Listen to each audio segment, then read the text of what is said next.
जनता का जैसा समर्थन हमको 2024 के लिए मिलता हुआ दिख रहा है, वह 2014 के लोकसभा चुनाव और 2019 के लोकसभा चुनाव की तुलना में ज्यादा दिखाई दे रहा है। इसलिए हम लोग 14 में जो 73 सांसद जीतने का आंकड़ा है उसको भी 24 में पार करेंगे और 80 की 80 लोकसभा सीटें जीतेंगे। विपक्ष मुद्दा विहीन है, नेता विहीन है, उनके गठबंधन की गांठ में इतनी गांठ पड़ी हुई है कि वो खोले नहीं खुल रही है। इसलिए विरोधियों के मन में एक डर है, क्योंकि वह परिवारवादी राजनीतिक दल हैं, भ्रष्टाचार के आरोपों से घिरे हुए हैं। तीसरी बार मोदी सरकार आने से उनके भ्रष्टाचार की जो जांच हुई है उस पर अब कार्रवाई का भी समय आ रहा है और जनता का समर्थन भी भ्रष्टाचार के खिलाफ लड़ाई में लगातार हमें मिला है।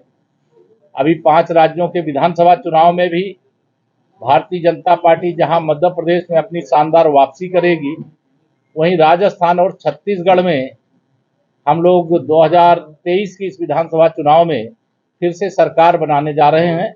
ये पूरा स्पष्ट दिखाई दे रहा है। तेलंगाना में भारतीय जनता पार्टी इतिहास का सबसे शानदार प्रदर्शन करेगी। मिजोरम में भी भारतीय जनता पार्टी मजबूती से चुनाव लड़ रही है। जी, जातीय जनगणना की बात की जा रही, विपक्ष लगातार कह रहा है कि जातीय जनगणना कराई जाएगी, क्या मानना है? देखिए, जाति जनगणना के खिलाफ भारतीय जनता पार्टी नहीं है, लेकिन जो जाति जनगणना कराने की बात कर रहे हैं उनका शुद्ध रूप से चुनाव के समय एक सिगूफा है। ऐसा एक तरह से वह शस्त्र लेकर के आने की कोशिश कर रहे हैं जिसमें धार ही नहीं है।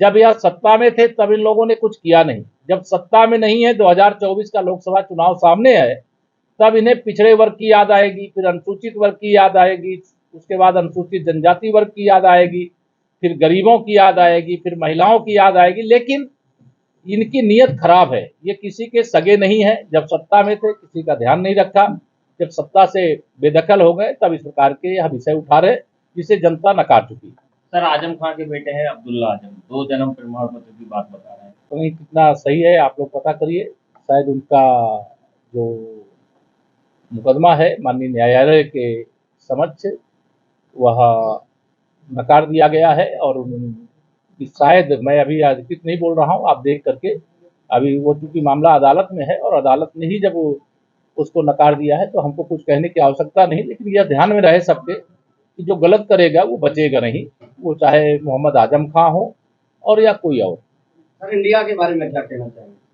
इंडिया के बारे में यही कहूंगा कि भारत इस समय प्रगति के पथ पर आगे बढ़ रहा है। इंडिया के नाम पे जो तथाकथित ठगबंधन है उसका आपस में ही मैं अभी देख रहा था, कल सपा और कांग्रेस के बीच में दूरियां बढ़ना शुरू हो गई हैं। तो खैर, हमको सपा और कांग्रेस की दोस्ती और दुश्मनी से कोई फर्क नहीं पड़ता है। यह सारे लोग 2019 में मिलकर के भाजपा के खिलाफ लड़ चुके हैं और भाजपा उस समय भी जबरदस्त प्रदर्शन किया है और देश में हम 300 से अधिक अकेले भाजपा के सांसद जीते थे और यह आंकड़ा 2024 में बढ़ेगा और 2019 से भी बड़ी विजय लोकसभा में प्राप्त करेंगे। धन्यवाद। अभी पत्रकार मित्रों को फ्री